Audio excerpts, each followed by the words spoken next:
Assalamualaikum warahmatullahi wabarakatuh. Buat teman-teman setia, bagaimana kabar kalian semua? Semoga kabar kalian semua dalam keadaan baik-baik semua ya. Dan yang lagi kurang baik, semoga Allah mempermudah keadaannya ya. Dan yang lagi kurang sehat, semoga cepat sembuh. Amin. Oke guys, kali ini kita akan membahas tentang sejarah lahirnya Pancasila dan perumusannya. Sebelum kita masuk dalam pembahasan video ini, alangkah baiknya mari kita dukung channel ini dengan cara subscribe, like, share, dan jangan lupa aktifkan tombol loncengnya biar gak ketinggalan video-video terupdate, menarik, dan informatif dari channel ini. Sahabat semuanya, mari kita langsung masuk ke pembahasan videonya. Pancasila adalah pilar ideologis negara Indonesia. Nama ini terdiri atas dua kata dari Sanskerta, panca, sila yang berarti prinsip atau asas.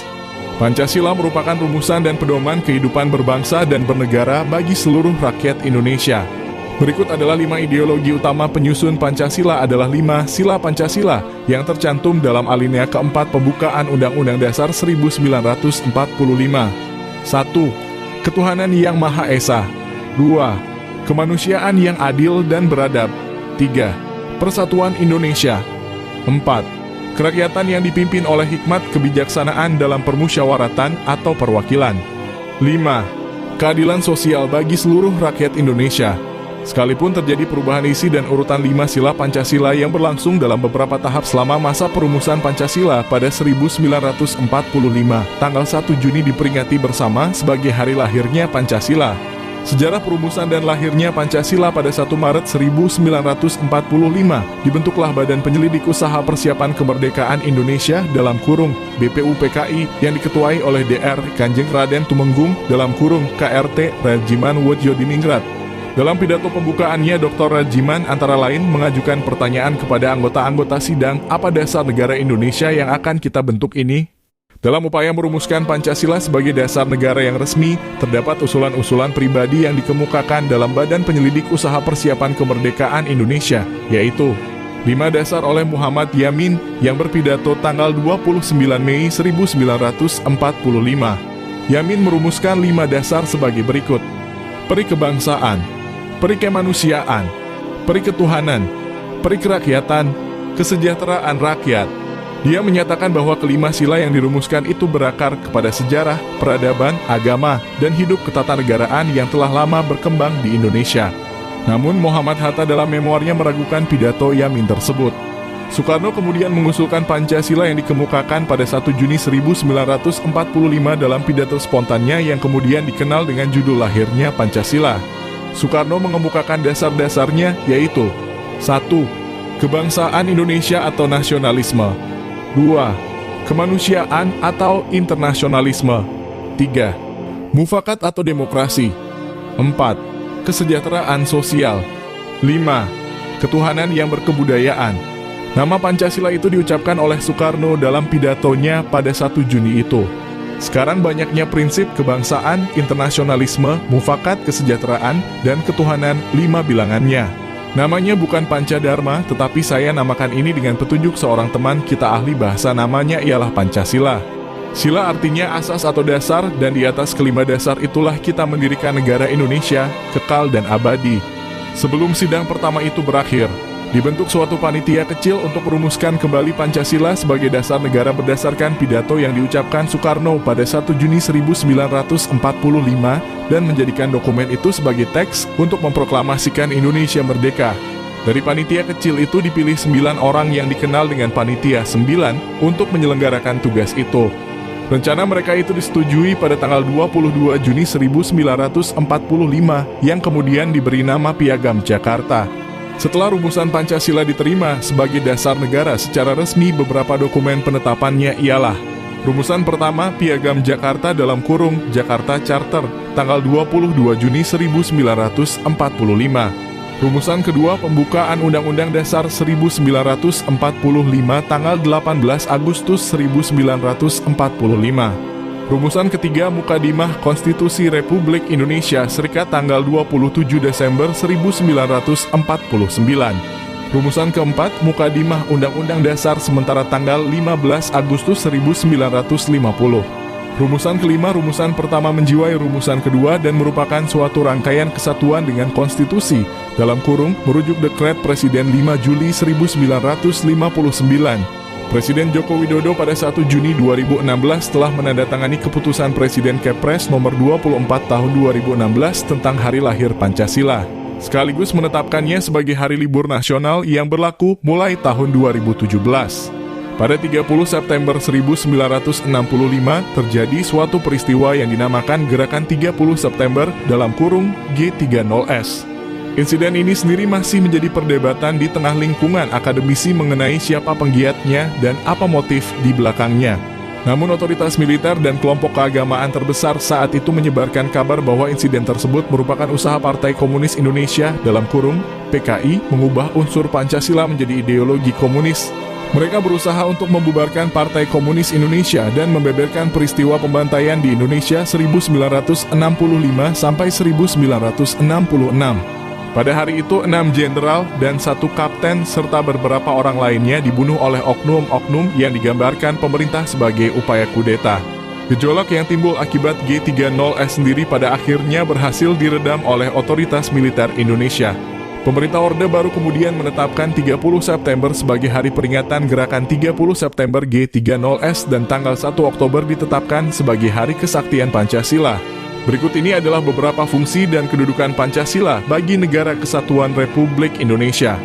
1. Pancasila sebagai jiwa bangsa Indonesia merupakan nilai-nilai kehidupan dalam masyarakat bangsa Indonesia melalui penjabaran instrumental sebagai acuan hidup yang merupakan cita-cita yang ingin dicapai, serta sesuai dengan napas jiwa bangsa Indonesia dan karena Pancasila lahir bersama dengan lahirnya bangsa Indonesia. 2. Pancasila sebagai kepribadian bangsa Indonesia merupakan bentuk peran dalam menunjukkan adanya kepribadian bangsa Indonesia yang dapat dibedakan dengan bangsa lain, yaitu sikap mental, tingkah laku, dan amal perbuatan bangsa Indonesia. 3. Pancasila sebagai pandangan hidup bangsa Indonesia merupakan kristalisasi pengalaman hidup dalam sejarah bangsa Indonesia yang telah membentuk sikap, watak, perilaku, tata nilai norma, dan etika yang telah melahirkan pandangan hidup. 4. Pancasila sebagai dasar negara Indonesia untuk mengatur tatanan kehidupan bangsa Indonesia dan negara Indonesia yang mengatur semua pelaksanaan sistem ketatanegaraan Indonesia sesuai Pancasila. 5. Pancasila sebagai sumber dari segala sumber hukum bagi negara Republik Indonesia karena segala kehidupan negara Indonesia berdasarkan Pancasila dan harus berlandaskan hukum. Semua tindakan kekuasaan dalam masyarakat harus berlandaskan hukum. 6. Pancasila sebagai perjanjian luhur bangsa Indonesia karena pada waktu mendirikan negara Pancasila adalah perjanjian luhur yang disepakati oleh para pendiri negara untuk dilaksanakan, dipelihara, dan dilestarikan. 7. Pancasila sebagai cita-cita dan tujuan bangsa Indonesia karena dalam Pancasila mengandung cita-cita dan tujuan negara Indonesia adalah menjadikan Pancasila sebagai patokan atau landasan pemersatu bangsa. Butir-butir pengamalan Pancasila berdasarkan ketetapan MPR nomor 2/MPR per 1978. Ketuhanan yang Maha Esa. 1.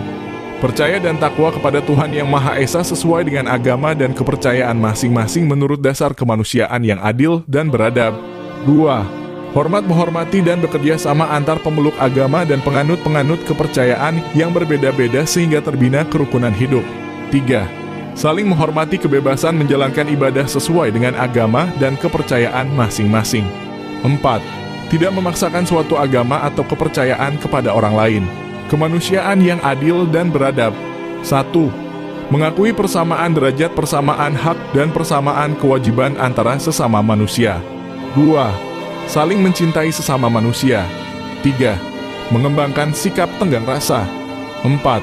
Tidak semena-mena terhadap orang lain. 5. Menjunjung tinggi nilai kemanusiaan. 6. Gemar melakukan kegiatan kemanusiaan. 7. Berani membela kebenaran dan keadilan. 8. Mengembangkan sikap menghormati dan bekerja sama dengan bangsa lain karena bangsa Indonesia adalah bagian dari seluruh umat manusia. Persatuan Indonesia. 1. Menempatkan kesatuan, persatuan, kepentingan, dan keselamatan bangsa dan negara di atas kepentingan pribadi atau golongan. 2. Rela berkorban untuk kepentingan bangsa dan negara. 3. Cinta tanah air dan bangsa. 4. Bangga sebagai bangsa Indonesia dan bertanah air Indonesia. 5. Memajukan pergaulan demi persatuan dan kesatuan bangsa yang berbineka tunggal ika. Kerakyatan yang dipimpin oleh hikmat kebijaksanaan dalam permusyawaratan dan perwakilan. 1. Mengutamakan kepentingan negara dan masyarakat. 2. Tidak memaksakan kehendak kepada orang lain.